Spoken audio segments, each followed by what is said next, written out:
Здравейте! Имам едно въпросче. Само мен ли така ме тресат хормоните и ми иде да убия глупавия ми мъж? Или и при вас е така? Вече 7-я месец едва го издържам. Не знам как до сега не съм го убила и не се намирам в затвора. Даже не знам вече месец дали ще го издържам. Толкова неприятно ми действа на хормоните ми по време на бременност. Ето го, погледнете го пак, само като го погледна и вече почва да ми дига нервичките. Сега ще ви заведем с нас на едно прекрасно местенце и ако не го видите във видеото по-нататък, ще рече, че съм го удавила в реката. Ето, както винаги, той докато кара, постоянно обижда. Като цяло не е добре с нервите. И аз вече покрай него в 7-я месец и аз превъртях. Какво чудовище, как да са добре с нервите? Спряхме на Мегдана в едно малко граченце. И се чудя дали да не го зарежа. Ето тук на копа и да дам газ в колата. Вие какво ще кажете?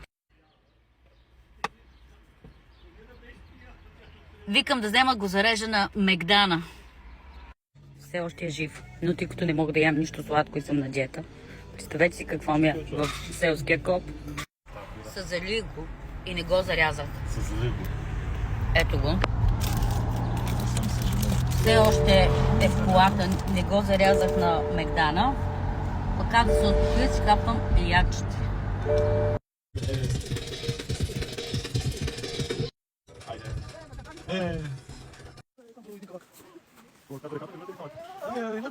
Дори срещнахме един психопат в гората.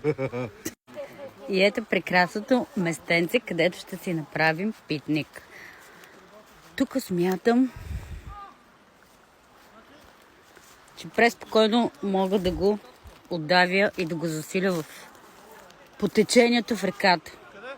Ще е малко мъчително за него, но човек може да се отдави и в локва. Здраве. Здраве. Въпреки, че ми иде да го убия през 90% от времето, знае как да ми спечели вниманието и сърцето. Сега ще ви покажа с какво. С ето тези мръвчонита. И сега вече не ми иде да го убия.